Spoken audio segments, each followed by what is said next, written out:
This is Food for Thought with Deborah Walker. Hi everyone, on today's Food for Thought I have Catherine Pestano. Yes, the relative of the rather amazing Siobhan, who I absolutely love to bits, who looks after my dog for me, who I interviewed a few weeks ago. Catherine is, amongst other things, a sound therapist and a healer, and has come on to talk to me today about the work that she actually does, which is equally fascinating, I have to say. So let me welcome Catherine to the show. How are you today? Hello, hi Debbie. It's lovely to be here. I'm very well today. I'm sitting by my toasty radiator. I quite enjoy cold weather because I can have the fire on and get all lovely and warm and cosy and snuggly things. I'm big into comfort at the moment. Oh, I know. I do like my comfort, I have to say. I'm not really a camping girl in the slightest. Much prefer my central heating and my quilt. Yeah. Now, your work covers such a large arena of things. Do you want to give my audience a little bit of background about yourself and what you do so that we can actually talk in more detail about it? Yes, certainly. I'll try and sound not completely crazy because there is a kind of progression that makes sense to me, if no one else. My background is in mental health social work, counselling, group work. So I'm very much a people facilitator and a personal development person. And I trained as a counsellor, and then I trained as a group worker, and then I trained as a social worker and went up the line management to quite senior management of social services, and loved it and have done it for many, many years, and became a little bit frustrated with the constraints on me and the types of work that social workers are allowed to do. So at the same time, I had been exploring my own voice with the wonderful Frankie Armstrong, who's both a folk singer and a community development worker, and also kind of inspirer of the Natural Voice Network. And that's a great network to look up and see what they do with their take on community choirs and voice work, because it's not all like the ones that you see on television, highly competitive, excluding by audition, that kind of thing. We have a very different take on it. And then, amongst that, in parallel with my own growth, I was interested in developing my own natural ability to heal myself. So I did a very lengthy healing training with the lovely Insight and Intuition in Richmond, and then moved on to completing the Nefesh, the Healing Trust training, because you get your kind of professional insurance through that. And I combine that with my social worker management careers. I do lecturing as well.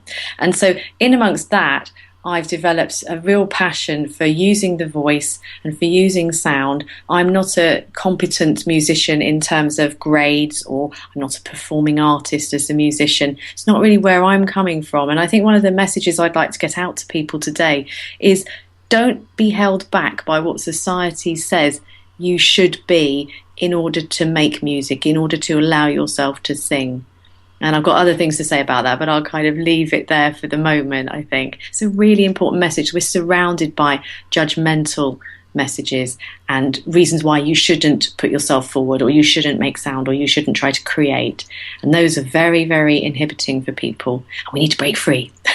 Well, there is very much a stereotypical view of music and of the voice nowadays, I feel, particularly of the female voice.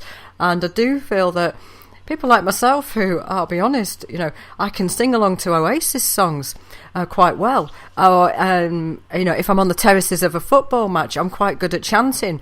But outside of that, my voice isn't exactly, one that I would want to promote. And I do feel that lots of people genuinely feel the same about their voice. Yes, I think a lot of the people we encounter in the Natural Voice Network who come to community choirs full of trepidation, but perhaps they're inspired by something they've seen on television that's giving them just a little vision that somebody who hadn't sung before is now singing. And they turn up, and a very typical story is, I was told at 5, 6 or 7 that I should stand at the back and mouth. I was out of tune. I sounded horrible. My family says I sound horrible. My workmates say I sound horrible. All those kinds of things, which, I don't know, we're a very jokey society, and we kind of stop people getting too ahead of themselves sometimes.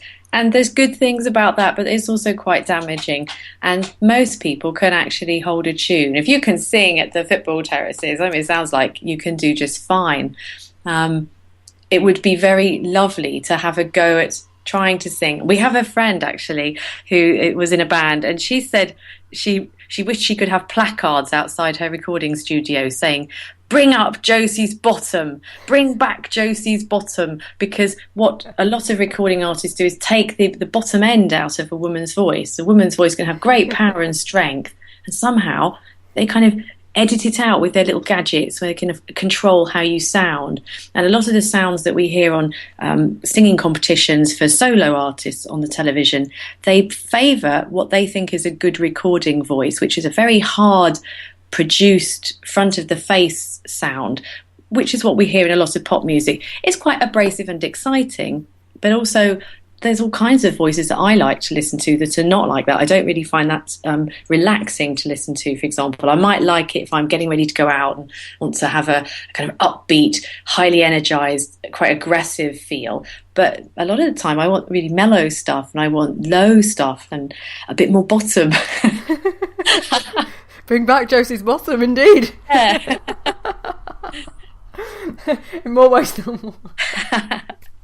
That's such a funny thing to say, particularly to me as I'm a naturopath. Wonderful thing and a funny lady.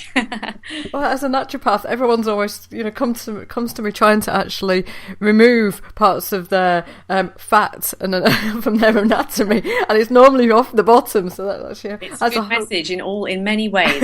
Magnificent bottom. We all want the great bottom. This wasn't where you were expecting this to go, was it? My interviews always go off on a tangent, I have to say. I am. So, and it is really interesting about the judgments that society make, and how disempowering it can be. From we see what we think we should be aspiring to, and actually, I didn't even know there was a network out there of natural voice people who could help you develop your voice to actually be something that truly feels empowering when you use it. Absolutely. There are lots of different ways you can develop your voice. So you can develop your voice in the technical terms. So going to somebody who's an absolute adept at a particular way of singing, for example, opera or musical theatre. They have very specific techniques to produce your voice, where you place your voice, all those kinds of things. That's not so much what we're doing, what we're trying to do. And we often get people who've had a lot of that training, but also the atmosphere in which they receive that training has been very critical. And they come with their voice fantastic, far better than mine, but their spirit somewhat damaged. And so what we're trying to do is help them to get out of the way of the criticism, get out of the way of the techniques they've learned, to access the fullness of their voice in all its many different sounds, timbres, guises, the different voices that we can make. And we do it using playful exercises. For example, people who have very soft, timid voices, if I say to them, imagine, and the imagination is a really powerful tool with the voice, imagine somebody had your handbag and you saw them making off with it, you'd find something a little more forthright in your voice, wouldn't you? So let's see what you can get. And usually they can give a great big oi kind of, I won't do that to blast your microphone, but they can usually find some energetic, lower, fuller, richer voice. And it's simply a matter of what we allow ourselves to have and what we've been told is acceptable. So for women, sometimes getting the lower end of the voice or the richer end of the voice or the non-pleasing accent in the voice can be a very empowering thing. I love the idea that when you talk about game and play, because I feel that we've lost that in teaching, and I do think that nowadays we are either right or wrong. And it's interesting that that's even the case in almost creative singing, that that we're taught in a way that makes us feel that we're not good enough or we are good enough, and we fall into one arena or the other. And what you've brought into it is effectively the whole idea that actually we learn through playing. Absolutely. And one of the things that is so delightful is to find ways of working with the voice that allow you to make any sound so that you can't possibly do it wrong. Even if you really think you're the one person that's going to do it wrong, that there's no way to do it wrong. And so we have lots of exercises and games that can be used in community singing groups. I tend to call my work, I publicise it as community choirs, and we do sometimes perform, like performing tonight for some carol singing, but it's all very relaxed. But I call my work community singing groups, and other times it's more sound baths and sound chant groups, mantra groups. But I want to give people the idea that we're not practicing for some future event. What we're doing is we're using our voices together in a group, and we're using them now. For whatever sound we're making now, this is it. It's very zen. Well, that's really fascinating, because actually we spend our whole lives working towards goals, and very much it's almost like this whole practice, and we forget about the true essence of the journey and how important the journey is and that experience, not just the end goal. Yes, and we have many, many beautiful little songlets written by people in the Natural Voice Network, who all of these little songlets are designed to get small or large groups of people connecting kind of from the heart, opening their voices, but opening to the sound that they're making. We tend to sing in circles rather than in rows or in semicircles like a performing choir who performs outwards. We're singing for each other, so we sing in a circle quite often. I mean, you know, lots of choirs do perform and they do have a choiry looking layout when they're performing, but in the moment, it's beautiful to sing together. You can really hear the harmonies when you're singing across a group, and we might be several people deep in a huddle. It's nice when you're singing harmony to be quite close together, and especially if you're not confident with singing, the closer you are, the less alone you feel. So very, very beautiful. And sound, moving kind of onto the sound healing ideas a little bit, the sound is a physical thing. It's neither good nor bad. It's used for bombs, horrendously. So it's just a neutral thing. But our intention that we bring to the work that we do can make it a positive thing. So when we use it for singing, obviously that's going to be usually pretty empowering for people if we're not criticising. I was criticised when I did different kinds of teacher trainings. I'm a trained secondary school teacher, and I was on occasion criticised for not looking at people as I conducted, or I would say facilitated, their singing. And why I didn't do that is because Frankie Armstrong has very little sight. Is registered blind, and one of the things that people find so freeing about her is that she's not staring at them while they try to find their voices. And I think, I can hear, I know what's going on. I don't need to look at the person to see who's singing this way or that way. My ear tells me, and if I'm not staring at them, it gives them a little bit more relaxation to go into themselves and just concentrate on what they're doing without feeling the shame, because often people have a lot of shame associated with past singing experiences, and I think eye contact can really expose people. So I'm very careful about that. I can't remember how we got onto that, but it's a very important thing about the safety and the singing in groups. And oh yes, it was about the physical vibrations.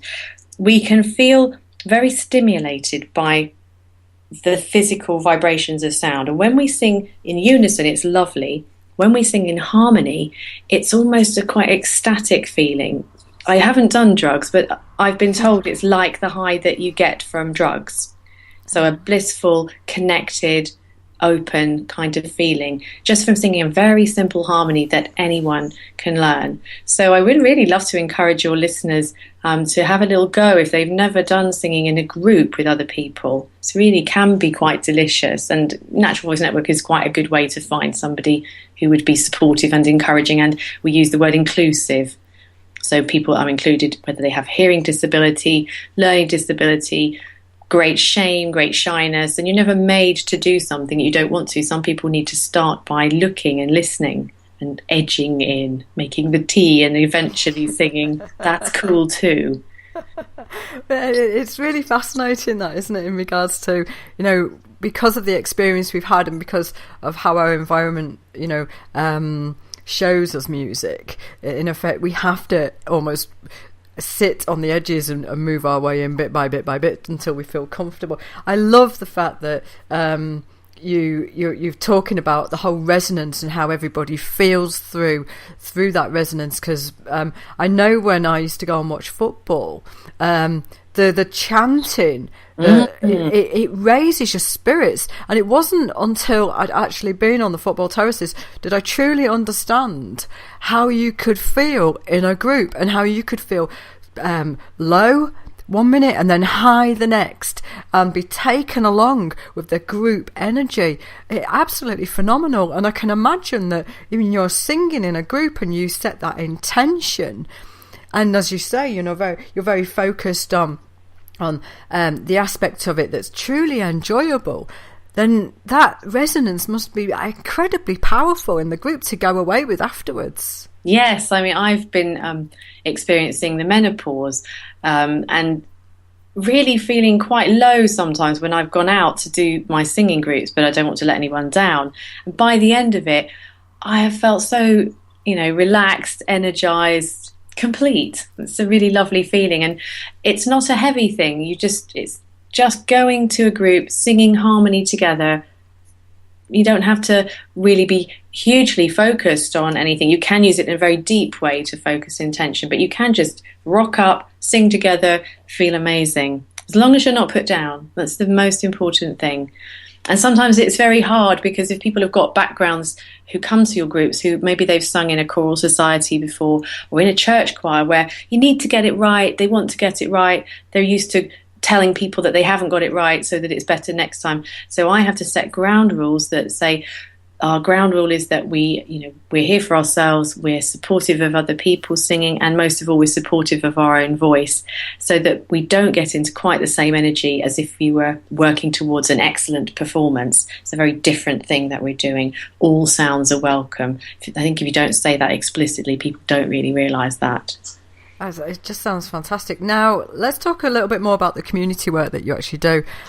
Explain more about this, because there are different aspects, aren't there, and who you've worked with on some of the projects that you've done, because they sound absolutely fantastic, and I do think that most people don't realise that there's work like this going on in our communities. Yeah, well, I didn't, and I was really into singing, and I was a social worker and a community worker, so you would think that I would have understood it as a tool. When I was a social worker and a senior manager, I was often asked to go and just sing at meetings to get the group going, to the horror of most participants. But actually, it did help them. Like, say, if we were talking about neighbourhood renewal, and I'd be invited to go and talk to all these terrified men in grey suits. And they couldn't see the connection at first, but 5 minutes in, and it was generally just 5 minutes to open a heavy policy discussion, they would understand, because they all felt lighter. They looked younger, they felt connected, and they brought the human considerations to their discussions of neighbourhoods. It ceased to be simply strategic, but about the people who lived in those areas.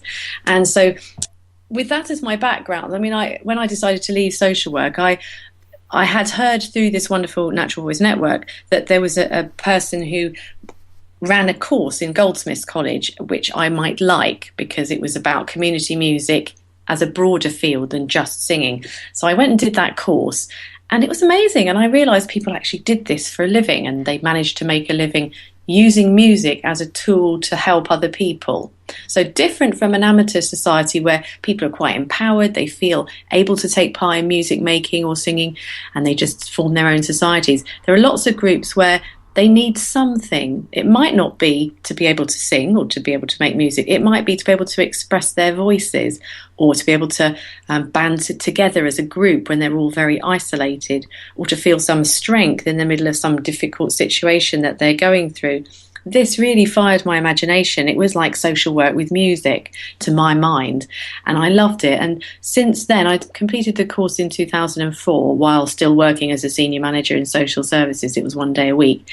And then I began to raise money for projects, and I just did everything that appealed to me and anything that people asked me to do. So I've worked with, for example, with the pupil referral units, and these are the schools where if people can't be accommodated in a regular school for whatever reason, it might be disability, it might be teenage pregnancy, it might be to do with emotional difficulties that mean that the massive size of our schools is too difficult for them. They might have been bullied, they might have been bullying and causing a lot of problems. So they get taken to be educated in much smaller units where there's much more human, personal interaction with the teachers. And usually they can find a way out of their difficulties and certainly stay engaged with education.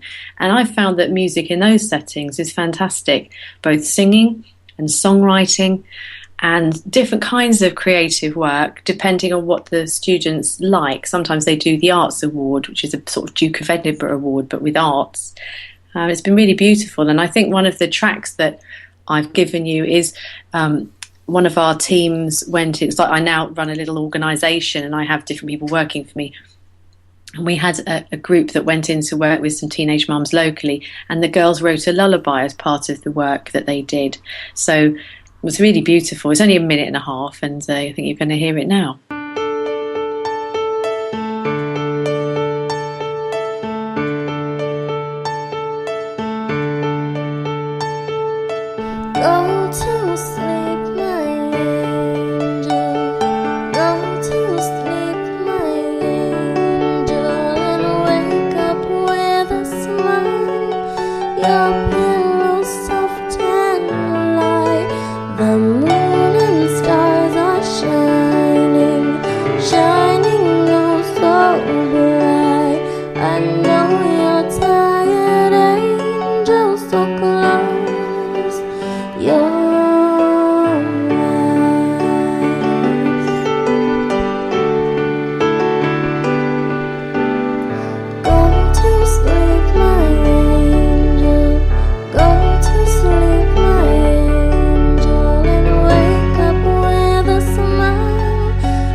Catherine, that's absolutely beautiful. Give us a little bit more understanding about how that was actually created.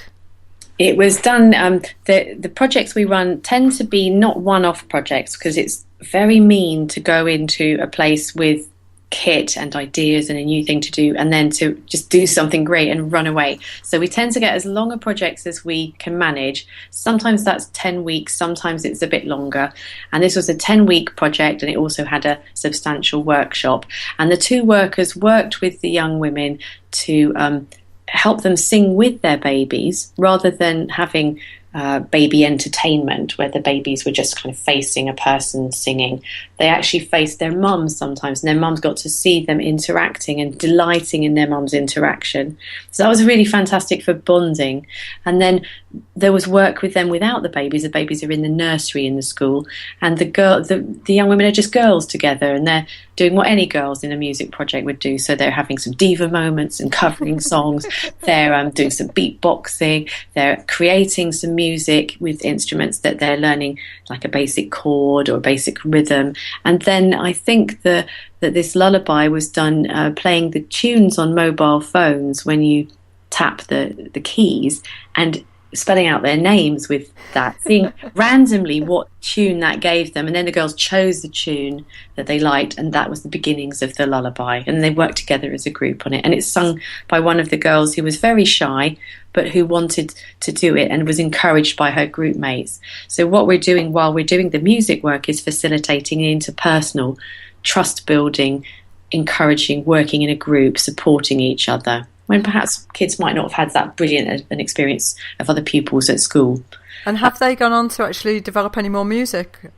Well, we only get to work with them for a short time. The purpose is to give them a lovely experience, to bond with their babies and to feel good about themselves in a society that disrespects them. And I think we achieve that with them. They get a certificate of participation, which is an educational achievement for them. And I don't know what they do. They may never make any more music ever again. I really hope they do. But the purpose of our work is to help to heal something in them through music, through singing, through self-expression, through the music. So that's what we're aiming to do. And then some of them, if they do want signposting, we'll tell them, oh, you can do this here, you can do that there. But that's not always what they need. It's quite often, it's just been a lovely thing for them, and they go off more confident young people.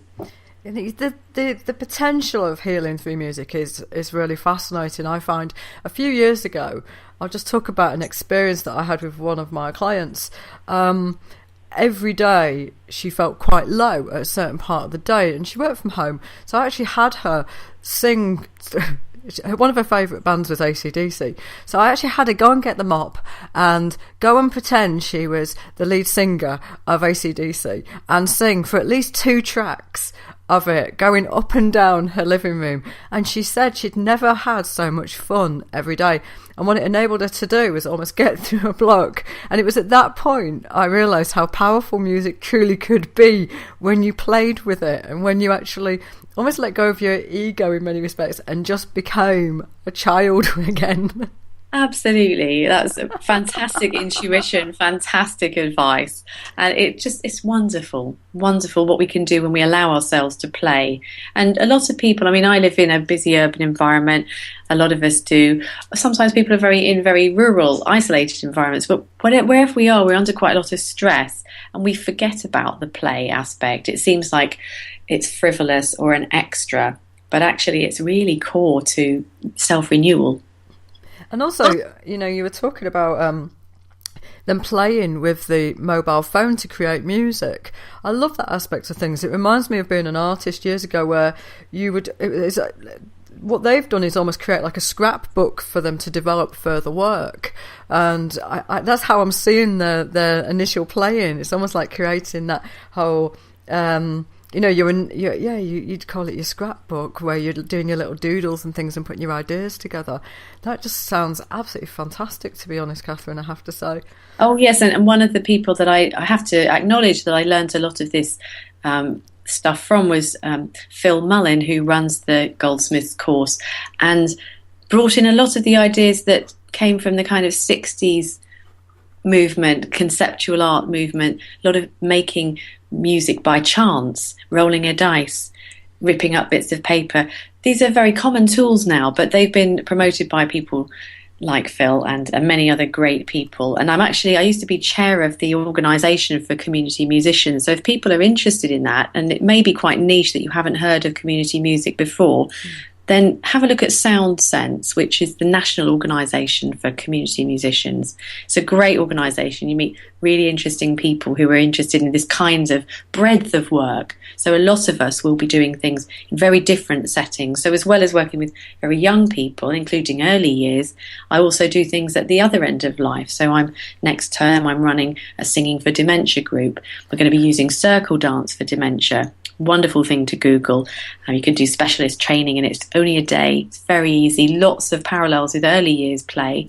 And again, it's playful. It involves movement. It touches, even when people are beyond language, it touches the deep self, the physical self, the spiritual self. And it's really delightful. And I like to have lots of different things to do in different settings. One of the other things that I'm doing is for health is I've just become the UK ambassador for singing hospitals. Yep. I know, such a grand title. I want an outfit now, at least a sash, maybe a crown. And this is a German movement, but there's very big movements all over Europe, and we have a national Music for Health network in this country. There's fantastic training, Musique et Santé in France. If anybody wants details of that, please email me. I'm Catherine at naturalvoice.net, or my name's really unusual, so I'm on the internet, easy to find, Pestano Catherine. I'm not the gorgeous lady in the bikini, sadly, so don't get too excited if you look on Facebook. It's not me. But yes, I can happily put you in touch with resources and articles. And there's also lots of research into health. There's been loads of research over the years, which is very lovely, anecdotal, fluffy research, I suppose, soft outcomes, things that people say. These are really important. I like to know what people say they've enjoyed about singing. But there's also some body of evidence growing now that's very useful if you're wanting your GP or your doctor to think about this, or if you are in one of those roles and you want to justify using singing or music in your settings. And we've got the National Alliance of Arts and Health. If you look up that on Google, or any search engine, you'll find that there's a database of evidence-based practice on all different art forms, and it's stuff that is properly peer-reviewed, sometimes even double-blind testing, so acceptable clinical evidence, which is very exciting. So it means perhaps more resources coming in. That's really interesting, and I think we'll link that into the radio station as well for you guys. So you work with an eclectic range of people. Can you talk about some of the conditions? Now you've touched on dementia, but can you talk about some of the conditions that you've seen positive results with? Oh yes. Many of the people who come to regular community choirs come not because the community choir is for their specific need, but they'll come because they have a need, and they intuitively feel that singing is going to help them. And so I've had many people who've joined, especially in the more chant mantra end of my work. We tend to do candlelit singing things around turnings of the year, for example, because they want the spaciousness, the spiritual connection, the group connection. And cancer and people recovering from cancer treatment, or people progressing along towards the end, choose singing as a way of somehow holding them, providing nurturance, providing uplift, other thoughts, a non-verbal, although we would be using words obviously in the singing, but sometimes we don't. Sometimes there's lots of ahhing and oohing in some of the chants. So it allows you to be transported and to do personal work without the need to sit and try to analyse something. We kind of reach a different understanding when you bypass that bit of the brain. So that can be very interesting. There's quite a body of teaching materials now for the public, generated by the Sydney Dehaan Centre.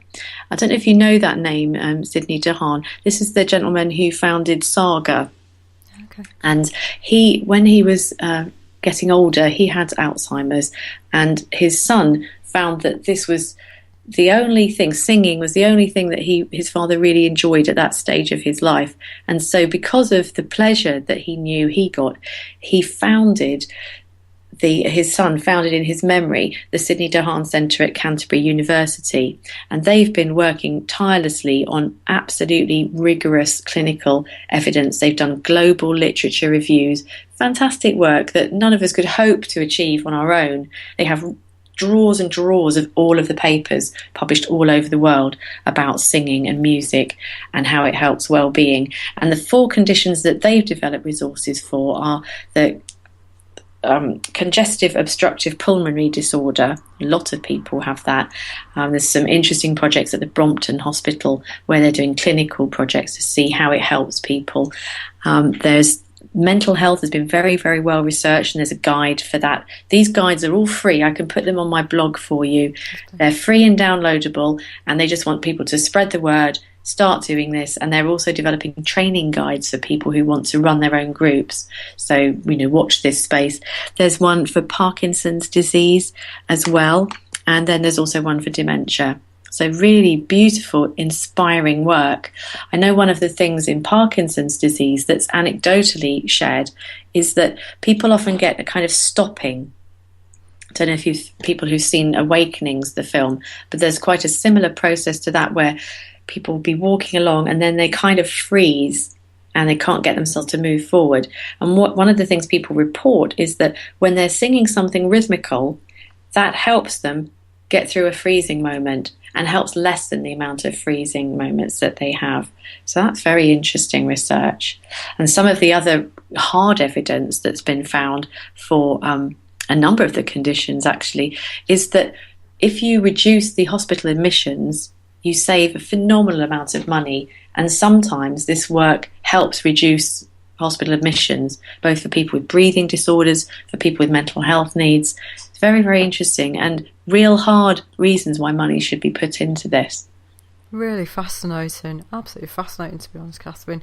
And I find it hard to believe that medical people are not seeing the correlation with cellular health, in all honesty, and resonance, which is what we're effectively talking about, because it is scientifically proven that you play, you have resonance, and it will affect the cell and how it functions. Absolutely. And so we're very hopeful that the work of the Sydney Dehaan Centre and Professor Stephen Clift in particular will make a change, will make a difference to this. There's a little network called the Sempre Network, which is a range of medical and scientific people. And I was at their conference most recently in the autumn, and one of the papers was fascinating. It was about the auditory environment of babies who have been born prematurely, and they played us 2 sound clips. They played us a sound clip of the baby in the womb, so people can probably imagine how that was kind of whooshing, steady pulse rate, everything dreamy and kind of nice and regular. And then they played us the sound world that the baby is in when it's in the specialist care units, and it's like being on a spaceship, and there's all kinds of irregular, high-pitched bleepings, so not in a regular pace, very high, sharp sounds, also background noises, but lots and lots of machinery noises. And apparently it really affects the infant's functioning. It affects its pain management. It affects its ability to regulate itself and to respond to people. And so there's some clinical evidence coming forward now that simple singing of lullabies and of regular paced songs, or just lying, that really helps with recovery and with engagement with treatment. And these are not people that can give you their verbal responses, but it's shown in their physical responses. And is there a difference between the mother actually singing or a family member as opposed to like the television or something that's played off an MP3 that isn't linked? Well, I don't know the evidence base for that. Somebody's probably looked at it. However, I did see some cases where it was really fascinating work done with mothers to help them bond with their babies through singing. Mothers who weren't bonding with their baby. So that's another way it's used. But the baby recognises sounds that it hears while it's in the womb, for good or ill. And so if it has heard its mother singing to it, and there are some baby singing groups and singing to bumps, groups, which are becoming popular now. I think the first piece of research was done in the Isle of Wight. Wonderful work by Meg, one of our Natural Voice, Margaret, one of our Natural Voice members.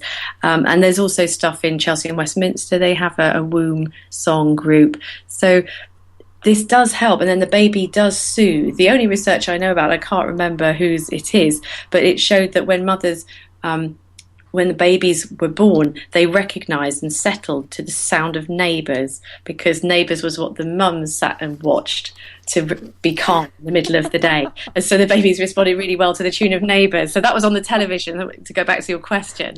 But you can imagine how that could be developed into very, very healing and lovely work, so that you can learn songs, you can create songs for your baby, and then play them afterwards. So there's people doing work out there at the moment on that, just as a service to offer without the clinical evidence, but just because they intuitively feel that's the thing to do.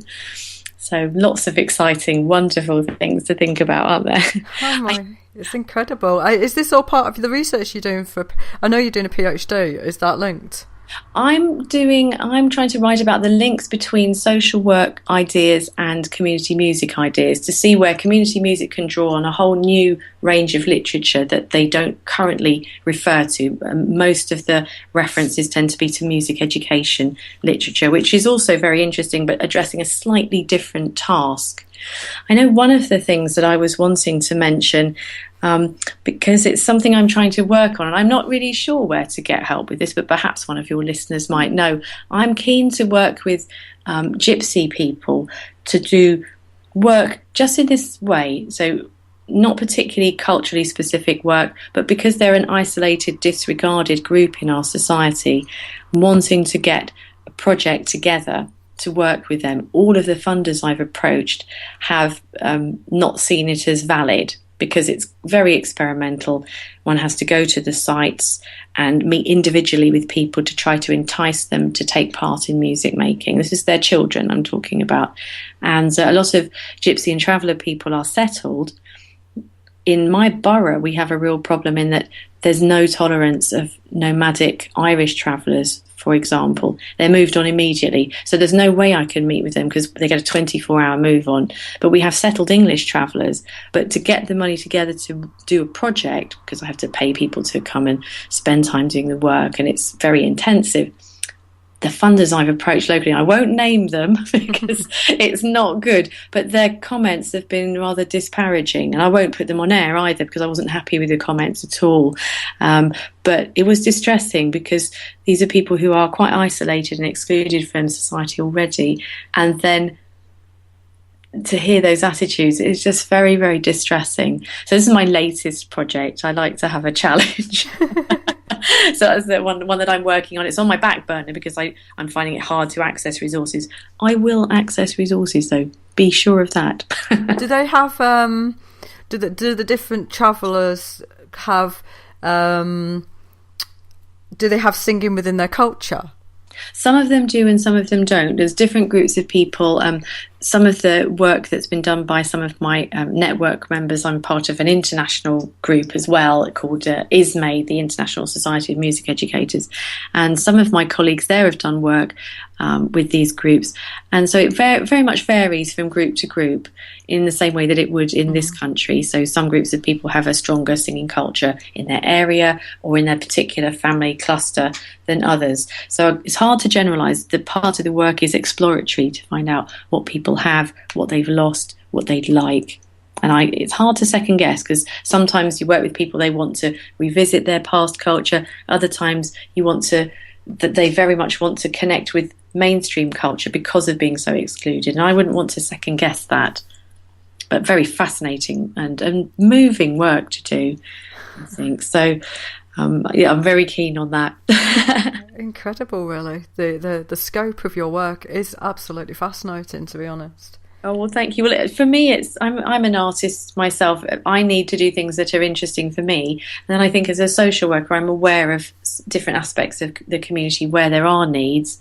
And sometimes people find me and they approach me to do work.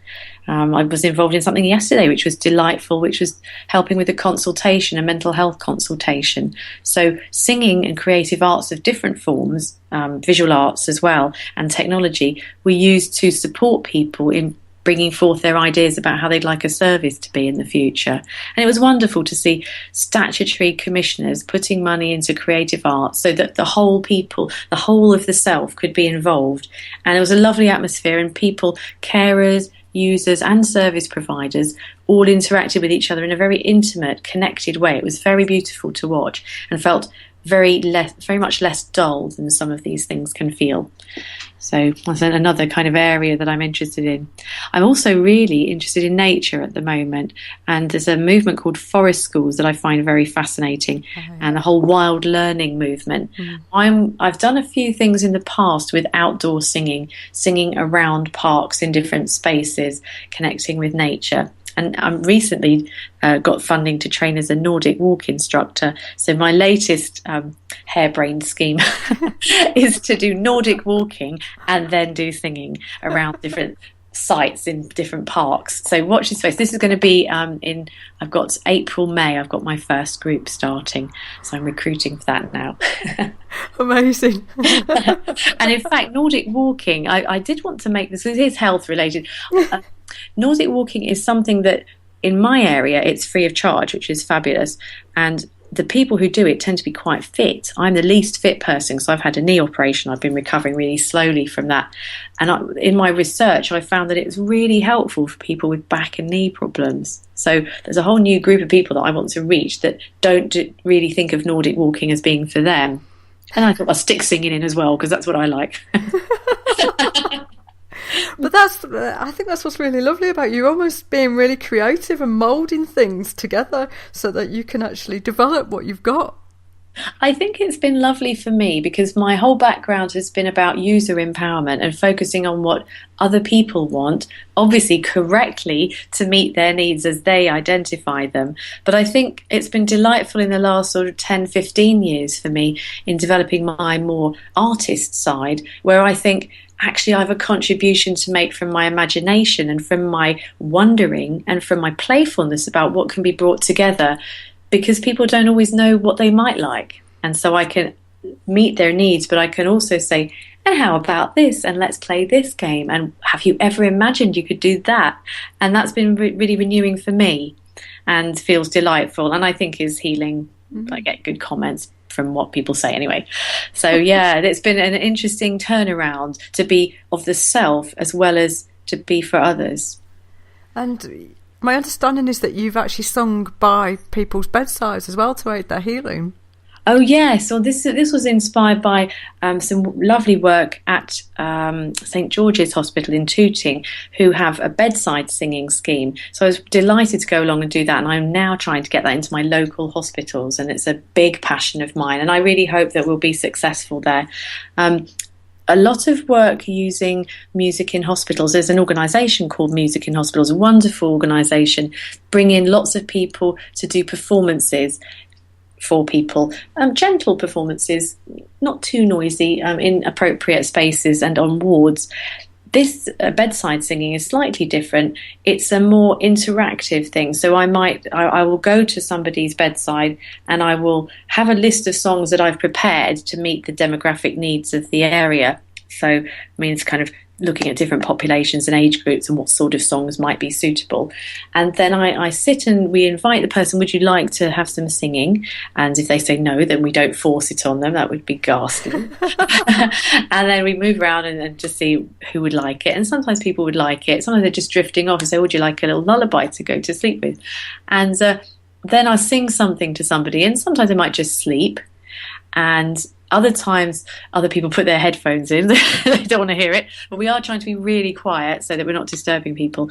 And then other times they'll come more awake and they'll start chatting. And the chatting is not stopping the work happening. The chatting is the work. Yeah. So it's having somebody come out of themselves, the boredom of being on a ward. I don't know if you've ever been on a ward, but it's, the time drags horribly. You can't always sleep very well, so you're not really energetic enough to do much to entertain yourself either. Or if you're having treatment, it's very difficult.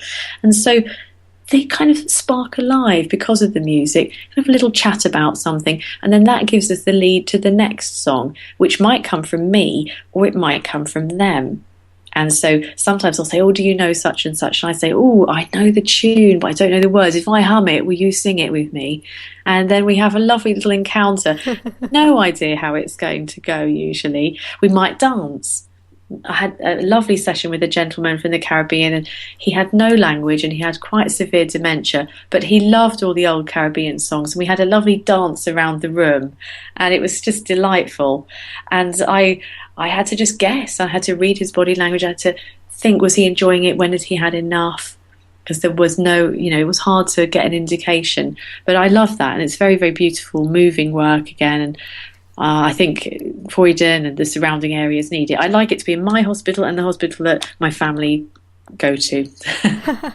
I was on the escalator in London, coming out from the underground on a couple of days ago, and there was a gentleman there, and he was singing at the top of his voice, and he had his headphones in, and everybody was looking at him, but the look on his face was just absolutely amazing.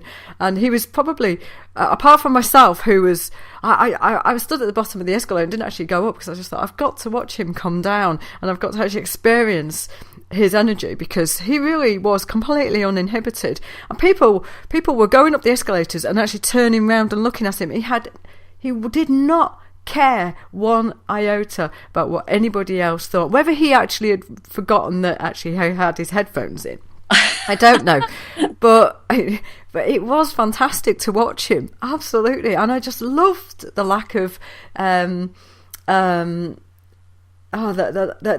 total freedom he felt he had with it. That's gorgeous. And were people enjoying him as well as yourself? Could you see people on the escalator turning and enjoying him rather than staring at who's that making that strange noise? Well, I found it fascinating that some people were almost going, having the look of, oh gosh, look at that. Yeah. But that was equally fascinating to me, because I just felt that people, the inhibitions that people have and the social norms that people have are incredibly restricted now, incredibly restrictive. And he was seen probably by a number of those people as being a bit mad. Yes, and one of the things as a mental health social worker that I've found really delightful. Oh, let me just stop that. One of the things I found really delightful is the fact that people going along muttering to themselves, of which I am one, are now no longer looking so strange because of mobile phones and in-ear pieces. It does liberate those of us who mumble a lot, quite a lot, I think. Some of the other things that are things that might interest people to know about, I think, are how we might work with disability. And there's all different ways that you can do music with people with disabilities and children with disabilities. And I love the diversity of approaches that people have. So this is not meant to be prescriptive. But one of the lovely things is to have instruments, and rather than teach a technique to play the instrument properly, you have the instruments and you see what people make of the instruments. So what sounds is somebody able to find of their own volition? Can they find two different ways to play an instrument? Oh. And there's a lovely style of music called life music by Dr. Rod Patton of Chichester University, which I've been quite taken with, and I use a lot with my students. I teach at Goldsmiths now on occasion as a guest lecturer, and facilitating people who are trained musicians but to understand how it is for somebody who hasn't been able to learn to play music, because that's what we're going out. We're going out and working with people mostly who are not instrumentalists. So I get them to choose an instrument that they can't play, or can't play very well. Some of them are brilliant. They play about 10 instruments. But I say, choose something where you're not confident and you're not approaching it as a trained musician, and let's see what sounds you can make out of it. And the liberation that people get from that, just hooking into your liberation point, is what made me think of this. The liberation they find, if it's an instrument they have absolutely no clue how to play, like a bass clarinet, and perhaps they play fiddle or something, And they're really free. And I say, well, make percussion with it. What else can you do? Can you blow across it? Can you play it with your teeth? It's really, really fun for people. And they can, if they had messages from their professional training about do it properly, don't make a squeak, don't do it wrong, then they can enjoy afresh the same experience that people who have no training that come to an instrument can enjoy. The timbre quality, the way you can scratch it or hit it, what does it do? So that's a great fun thing to do. And then with children with disabilities, one of the most empowering things, and in fact with a lot of people, that they love to do is to conduct everyone else. So we that's the control aspect in life, isn't it? Having influence. I think that's the control, the power, and having influence, being able to not be on the receiving end of instruction, but to be able to give instruction and have other people follow you. If you're from a background of any kind which is quite disempowered and you don't get to do that, could be a junior staff member in a workplace that never get to be the one that tells people what to do, then a few simple hand signals which we can agree on as a group. Okay, this means get louder, this means get softer, this means go slower, this means you lot play, this means you lot be quiet. Anything that children would make up don't have to be standard. They're not standardized signs that we're teaching, although there's natural things that make sense to people.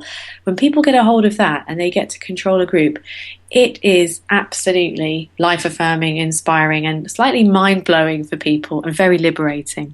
So I thought that might be an interesting thing for people to know. I know when I did my international project, it was really strange for people in beautiful settings looking after children with disabilities in Serbia and former Yugoslavia. And they were completely amazed at playing in a circle and handing over control to someone else. And so it was lovely. And often schools here will be surprised as well, because they'd be more likely to want to train children to play this note at this point, and that'll sound nice for your parents. And I'm not interested in that at all, really. So there you go.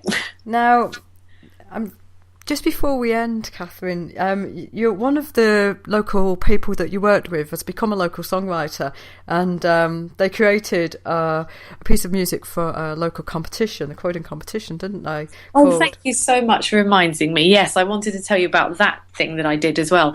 In Croydon, we had some bad riots a few years ago. You'd probably be aware of the images. There's lovely things to show in Croydon. We never get to see those on television, just the flames people see.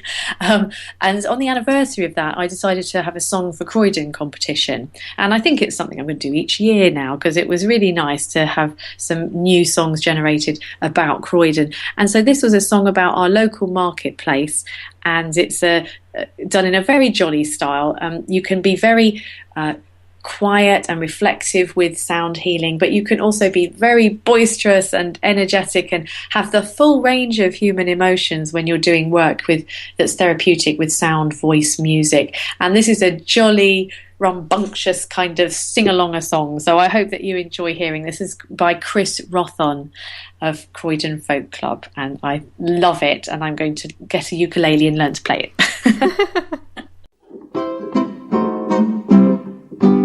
Anytime you're feeling blue, I'll tell you what you ought to do. Go where there'll be a smile for you, just hurry to Surrey Street. Friendly faces and a cheerful sound, they help to make the world go round.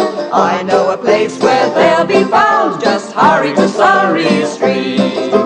Go on a Saturday morning, it's the happiest day of lot. You'll be treated fair by the people there, and they'll give you the best they've got.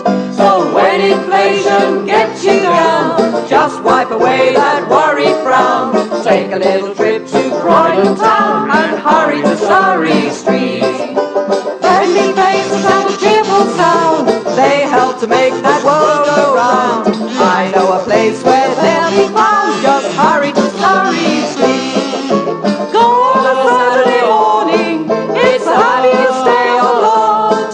You'll be treated fair by the people there, and they'll give you the best they've got. So when inflation gets you down, just wipe away that worried frown. Take a little trip to Croydon town and hurry to Surrey Street. got bananas. Hurry to Surrey Street. You lovely rhubarb. Hurry to Surrey Street. Mind your backs, please. Hurry to Surrey Street.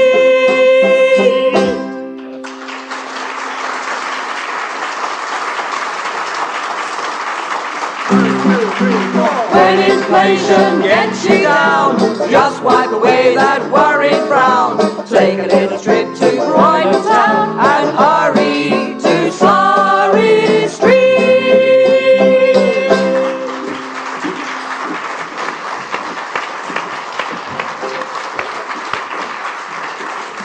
Thank you. Catherine, absolutely fantastic, and it's been a wonderful interview. I have to say, totally fascinating talking to you today, and I cannot believe an hour has already gone past. It has. Thank you so much. Lovely talking to you. I hope that it's given some of your listeners a few little things to play with in their minds. And can you give out some details of how people contact you if they want to get involved with some of your sound work? Lovely. If you're in the South London area and you'd like to link with me directly, either for mentoring or coming to something that I do, or getting in touch with me to come to you or raise funds for your project that we could do together, then my details are Catherine, spelled CATHERINE, at naturalvoice.net. If you're in another part of the country, or indeed in another country, and you'd like to find out about international things, have a look at the Natural Voice Practitioner's website to start with for sound. Have a look at Sound Sense's website, and also ISME, ISME plus music. If you search for that, you should get the right kinds of links. And I'll be putting together some resources for a blog for you as well. So I've got some articles, I've written a little podcast, different things like that might be interesting for people. So thank you. Now, Catherine signed off her email to me with In Harmony, which I absolutely loved. And I was going to say, so today we're all in harmony with Catherine, but I'm going to be doing it in my own style, as you can imagine. I'm actually going to sign off with Bring Back Josie's Bottom, in fact, because I just think that made me laugh so much. Good. I'm really glad I'm going to tell her. Catherine, thank you so much for coming on Food for Thought. I really appreciate it. Thank you. Bye-bye now.